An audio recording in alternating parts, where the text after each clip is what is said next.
Hey everybody, this is Mr. Beckstrom, and today I want to take a look at an example from section 8b, and it says scientists believe that Earth once had 8 trillion tons of a naturally existing plutonium isotope back when the Earth was formed. Given a half-life of 20,000 years for that specific plutonium isotope and the Earth's current age of 4.6 billion years, how much would remain today? And use your answer to explain why this isotope is not found naturally on Earth. Alright, so for this we have to understand what a half-life is, and we have to understand how to apply it. But let's first talk a little bit about it. So back when Earth started, there was 8 trillion tons of this plutonium isotope, which granted is a lot, right? That's each ton is 2,000 pounds, and multiply that by 8 trillion, right? That's a whole lot of this plutonium isotope.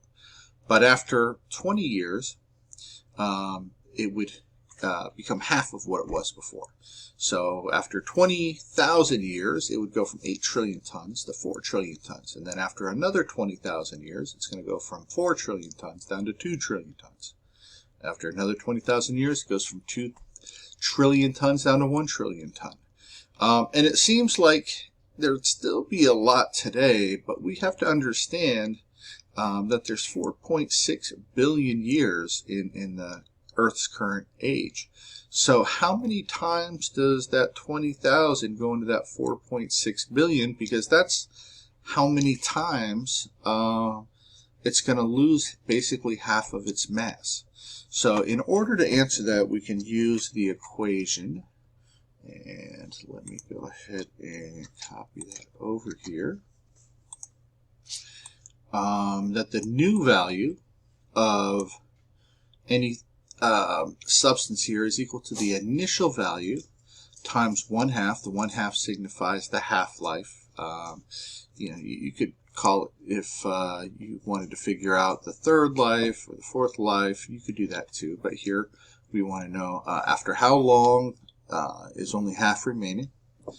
And then the t here, that is going to be the total kind of life of whatever we're talking about, or the Earth in this case, the 4.6 billion years.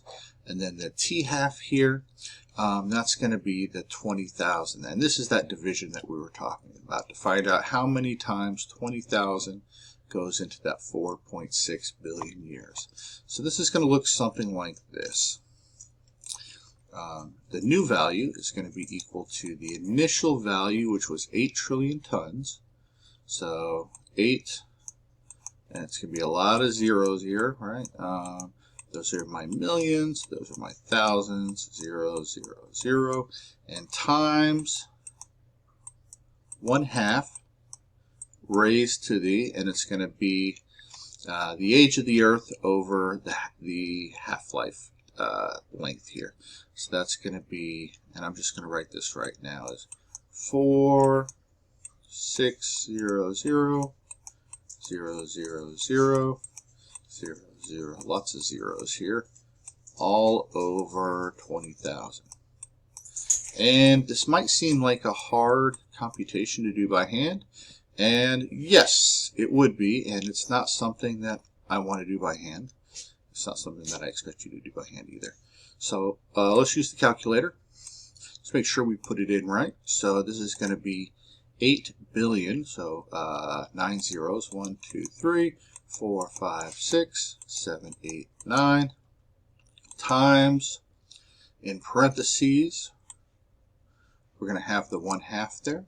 So open parenthesis, 1/2, that's just 1 divided by 2, close parentheses, raised to the, and then that's where I put in this whole thing. So 4, 1, 2, 1, 2, 3, oops, did I get that? 1, yep, 3, divided by 20,000, 2, 0, 0, 0, 0.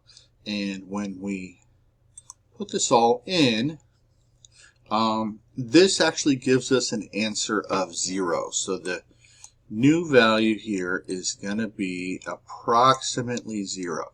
Now, is it going to be exactly 0? No. Why not? Because if you keep taking half of something, you're always going to have something left, because you can't take half of anything and get a 0. But the reason that the calculator is giving us a 0 because the amount is so small that it's too small to even put in the calculator, even with the e's there. So it's virtually non-existent. Virtually non-existent. So you might find like an ounce of it somewhere, but basically, after 4.6 billion years, it is gone. So 0 would be your answer, and that is why it is not found naturally on Earth today. All right. If anybody has any questions, please let me know, and I hope you have a great rest of your week. Thanks.